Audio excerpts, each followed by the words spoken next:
Hi, everybody. This is episode 4 of the Oklahoma County Justice Project. I wanted to kind of share with you guys some things. This is the second time I'm recording this video. Recorded it in my car earlier, and it just didn't work out. It didn't look good, and it was anyway. So I want to say hi to everybody. And I want to kind of talk about some things. What exactly is the Oklahoma County Justice Project, right? So the Oklahoma County Justice Project is a information campaign, right? So I wanted to get the information out about what's going on with local politics and everything like that. And I'm even going to talk about maybe national, international stuff that's happening that affects Oklahoma County. Because I mean, they all kind of go hand in hand with each other. So that's kind of what this is. It's just going to be me talking. I know I'm kind of doing kind of loose stuff. I'm just getting into this and everything. And I'm going to start really getting fancy with stuff and showing documents and everything like that. But I wanted to kind of give my perspective on stuff that's going on and cover some areas where folks who I work within the field may not cover, just because, things happen. There's a lot of stuff going on. So what this project is, again, is the information campaign. This is the first part of it. The second part of it, which is going to be called the Oklahoma County Jail Project, where it is all the jail. It's going to be a website where it's a one-stop shop where you can go to get all the information you can. All of this stuff is public record, but it's going to put it all into one location, right? That's the goal. That's the vision I have for that. So county project, jail project. The website, it's also going to be a book. I'm going to start writing a book in the near future. I can make sure I iron out some time and everything, but it's going to be from my perspective and everything like that. I'm going to give a shout out to all of the people that have done amazing work, because there's absolutely no way that somebody like myself and others would have been able to do this alone. So, and as many people know me, I used to be a member of People's Council for Justice Reform. Much love for them. Just doing my own thing now. We may or may not collaborate and stuff like that. Just, we all kind of do our thing now. So, much love, great organization. So, I wanted to kind of talk about that, So we got, like I said, the county project, which is this right now, and then the jail project, which is the website and a book, right? Then I want to create a victim defense fund from the proceeds of this book. If this is it, if we're able to get this thing to happen, it's going to be wonderful if we do. But because I'm looking at the state of affairs about stuff, and which I will cover here in a little bit. So I want to be able to create a victim defense fund, because there's a lot of attorneys that cannot take free cases anymore, pro bono and stuff like that. They just don't have the capacity. But if there was funding, they may be able to squeeze in a couple of people, right? People have businesses to run. I get it, right? This stuff can get very expensive, time consuming, and professionals need to get paid for their services, right? So I would take a significant portion of the proceeds, like the book, let's say it's a New York Times bestseller, right? And I'm going to get a big time publisher. I'm going to try to find one. I'm going to try to do everything legit, and everything like that. Let's just say it's a hit. Right? So the significant amount of those proceeds are going to go towards this defense fund, right? Because victims, families, and survivors need to be able to have some form of accountability, even if it's monetary accountability. It's better than nothing. I'm not saying I agree with that, just that, but it's better than nothing. And so, again, what we're doing now, book, website, and then the defense fund thing. These are all the vision. I'm looking forward to it. Going to do the best we can. And even if and I say we, myself, and anybody else who helps me out, or just the people who watch this and listen, even if we only accomplish a third of that, well, then that's great. We're getting information out there, right? That something's better than nothing. Walking is better than just sitting there, right? So now I want to go into the state of affairs, right? What led me to wanting to do this project and just doing the things that I had been doing. Now, people who know me know that I've worked with fantastic activists and everything like that, community leaders, and myself and others have been collaborating with the federal government for years pertaining to this jail issue and the corruption in Oklahoma County. But the problem is that we are up against a very difficult situation. The Attorney General weighed in and said, hey, they're going to be able to build a jail right there in Del City. Even though there was a lawsuit from Oklahoma City, people have paid attention, even though that the people have said, no, they don't want it, they're ignoring every little thing, they're saying, hey, this is going to happen. I'm going to put my legal opinion behind this, and I am going to undercut democracy, and the Attorney General said that. That undercut what activists, because there was a lot of pressure going on, and that undercut the movement right there. That hurt progress, right? And so you have that. So you have the health department who, yeah, they do a great job of doing inspections and they document it, but that's about it. That's all they've done. They haven't done anything else. They've done a slap on the hand here or there. Nothing. They have the power to do so much more. They have a power to request that the Attorney General do something about that. Well, clearly, the Attorney General has sided with those who activists are fighting. So we're not going to get any help from the state. That's pretty much clear. Or the county. The district attorney, a lot of her campaign, or a significant portion of it, was supported and paid for by folks connected to this jail deal. So she's not going to do anything. Her office is compromised. So you don't have anything happening locally from the state. You've got cities and municipalities that are continuing to sign potentially fraudulent contracts. I say potentially because for you to, be able to legally protect yourself with that, you have to go, a judge has to rule on it. But when you're saying something's happening and it's not happening, or a building is within legal standards, but yet there's no evidence of that, that looks a little bit like a lie, which means what? Starts with an F word, fraud, right? Potentially. So, yeah. So locally in the state level, nothing's going to happen. I mean, more than likely, from the governmental bodies. The DOJ, the DOJ, Department of Justice, has been connected to dealing with that Oklahoma County jail, the Oklahoma County Detention Center. They've been involved since 2003. Like they've been on their radar since 2023. That was 22 years ago. I mean, there's an old saying, you either do your business or you get off the pot. And I'm trying to keep this as clean as possible. I mean, at some point, somebody's got to make a move, right? It's not going to happen. Probably not. I'm just going to be frank with everybody here who watches this. The county jail is not changing, right? The DOJ is not going to come. They're probably not coming.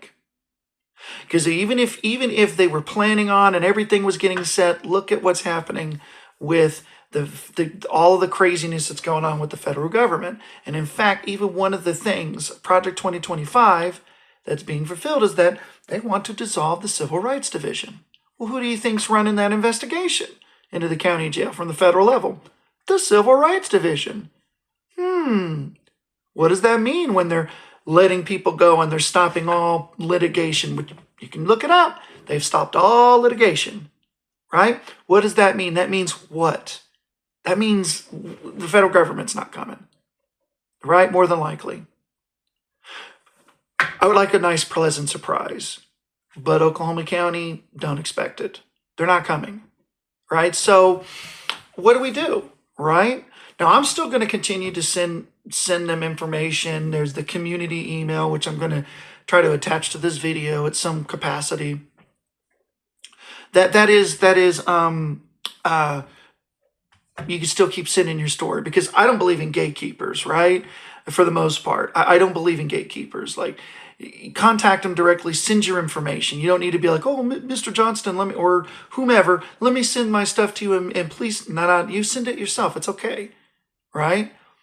But as long as it gets there, as long as everybody gets the information, I don't give a hoot who claims responsibility, as long as the job gets done. So that's probably not going to happen. It's probably not going to happen, ladies and gentlemen. It's what it is, right? And so now, we had an election where my friend Councilwoman Sarah Vanna, who was running for county commissioner, District 1, she lost, right? I mean, she was a long shot. I misjudged some things. I predicted she was going to win, and there's some things I got wrong. I'm going to look into that, why I got those wrong. I could probably think of two things: name recognition and just money. Representative Lowe's had a lot of more money, powerful people behind him. I mean, it's just what it is. So, and there's some other factors that went into there, but she did great. A strong third place. For somebody who's an outsider like that, it's impressive. So, that election didn't happen. You guys, voters, you guys have been hurt in this situation, right? You voted for the Fix the Jail campaign, the jail bond, and folks like myself and others have been telling you it was a scam from day one. You didn't want to listen, and you voted it in. And now you didn't vote in somebody who could have done something about that. And there's several other things that's happened. But Oklahoma County voters, there is one thing you can do. There is one thing that you can do, and you can vote no on the tax that they're trying to get. I don't know when it's happening, but they're going to try to at least raise the taxes on housing property, or they're going to try to create a new one so that they can fund this. Now, with everything that's going on, with people losing their jobs, eggs up $20-something, and everything like that, they're going to also ask you for more money there. So you're already spending a bunch of money, and they're going to ask you for more money. That's a problem. So that is the one thing that we can do, is tell them to go take a hike. Tell them to, no, get your hands out of my pocket. But, there's that. And so one more thing I wanted to cover. So I talked about what the project is. Talked about what I'm trying to do, my vision. Even if part of it is achieved, then it's better than nothing. And then what the state of affairs are and what we can do. Being realistic. And I'm somebody who is the most hopeful person, but I don't think the federal government's coming. I don't think the state's going to do anything. Locals dang sure is not going to do anything. So we got one thing to kind of block them on this, and then maybe it'll start to unravel. I do say that we still need to speak truth to power, because even in the face of being the minority of everyone else is against you, as long as you're fighting for the truth and speaking for the truth, that's important. But here's one thing that's been really grim, because the state of affairs is pretty grim here in Oklahoma County in several ways, and I want to explain that. Because we've got fracturing in the activist movement, right? We've had it for a long time. I've gone through some things, and there's many other people who have gone through things that even worse than maybe what I've gone through, and others. But there's a lot of hypocrisy in activism.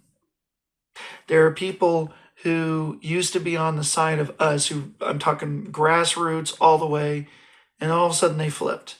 And now they're making money. And you see them, they've got, there are these nonprofits that are on the news and everything like that. You see that stuff happen. And they walk around with their cool hats and their t-shirts and everything like that. But they're taking money from the same people who they said not even a couple months earlier, oh, they're the bad guy. And now they're hugging and taking pictures with them. You know what I'm saying? Like, oof, it's hypocrisy. It's a problem. There's also backstabbing. There's also biting each other through the activist movement. There's probably going to be some activists who don't like that I've said this, but I personally don't care. I just believe in the truth. Because when we acknowledge the truth, when we interrogate the truth, we then can create a solution so that we can fix things and become better, right? People who know me know I'm a mental health counselor, and that's what we do, is we just dig deep, regardless of how painful and how ugly it is. You just got to go for it. So there's a lot of backbiting, a lot of backstabbing, a lot of snipping at each other. I've even had people call me a sellout. I don't know where they're getting this from. I'm not making any money. I'm not running for office or anything like that. Or I don't have a nonprofit or anything like that. But it's what it is. And we're going to have to unify, right?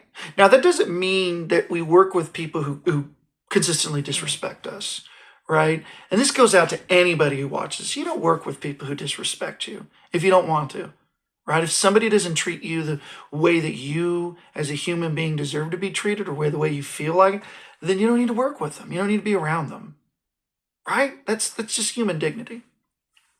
No, I'm not going to say their names, because it's childish, right? It's not. I wish them well. I wish well, and I wish everybody good health. I'm not going to work with you anymore. It's a really shame. It's a real shame, because there is one activist who is my dear friend and who I will continue to do work with, is Mr. Sean Cummings. That's a gentleman who, he knows how to bring people together. Even though he is rambunctious like me, and we both got potty mouths from time to time and say some curse words, he is wonderful about bringing people together. And it's admirable. And I'm trying to actually learn from, I say sometimes I'm trying to learn from the master. Because it's very interesting, and it's very noble. And so we have to unify. We have to come together, Oklahoma County, and anybody else who's watching this, because there is one movement. Because it's pretty grave here in Oklahoma County. I'm not going to lie. There's corruption is rampant. It's unchecked. All of these things that I've mentioned already. However, there is something that is happening that is wonderful. The fight to remove fascism in our state, particularly with education, that is beautiful. That we're seeing a lot of people unifying. And I'm being honest, that is the most important issue, I think, is the education issue, right? The education issue and the county jail, to me, are the two biggest problems in the state. The education is to me, I think, the most important, because it affects everybody. And I mean everybody. And if you lower all the education standards, you don't give people opportunity, guess what? They're going to get pipelined into the jail, right? They're going to get pipelined. And what we're trying to do is stop that. So they all kind of work hand in hand. And so I'm going to be amping up my efforts. I'm fighting against Ryan Walters and various other peoples of the ways that I can. And I'm going to keep learning from people, right? Even to people who I'm not going to work with anymore. I've learned a lot from them. And I wish them well, and to continue to fight for justice. We just have to know that we've got to stop fighting each other, because that's how the bad guy wins. All the enemy has to do, all of the systems of power have to do, is just sit and wait. Sit and wait and let people who are activists eat each other. And then they just steamroll right ahead, because when you're divided and fractured, you're not going to win. You're just not going to win. And honestly, we need to unite, because apathy is real when it comes to this county jail issue. And the majority of voters don't care about the Oklahoma County jail issue. It's reflective in how they vote. It's reflective in what's talked about. Systems pick up on what the people want in general. And if you think about it, the majority of people, there were more stoked about a Thunder Arena, which people got screwed out of for $1 billion, right? Well, it's because Thunder, awesome basketball team. I'm a huge fan. But that's what more people care about, that issue, than they care about the human rights, which is a problem. Something I want to talk about later on in another episode. But I want to say that. I want to end with this, is that how we beat the forces of evil is that we have to band together. Even if we don't like each other, even if we don't agree fully on every little thing, right? Let's stop policing each other over simple, small things that can be, as long as people just talked it out, could be ironed out. No one is holier than thou, and no one is better than anybody. And no one is 100% completely right, even yours truly. I'm willing to be schooled, and I'm willing to learn. It's happened to me before. There's been times I've been beat red mad about stuff, and I've been so, oh, this is the only way, until I found out differently. And I apologized, and I made amends, and I said, look, you know what? I'm going to work harder. It doesn't mean I'm going to be perfect, but I'm going to work harder. And so what I want people to take from this is that we have to work harder. We have to unify. And again, look up Mr. Sean Cummings. To me, he's one of the most brilliant people and one of the kindest people I've ever met in my life. And truly somebody who brings others together. And there are people even within my social circle, activist circle, who I don't think are as good as leaders as this man. This man is a leader. And he knows how to get people together of different faiths, races, economic status, even if they're more corporate-y, who cares? If we bring people in and we tell them the truth and we're able to back up our stuff with facts and not attack all the time, then it's magical what can happen. So I covered the project, what it is, and I'll keep kind of reiterating what I'm planning to do, and launch dates and everything like that. I covered the state of affairs with the county and everything like that. It's looking a little grim in some areas, but improving in some areas. So, and you know what? I want to end with this. Oklahoma County, I love you. You're beautiful. You are worth it. You are worth it. All right? We're going to get through this.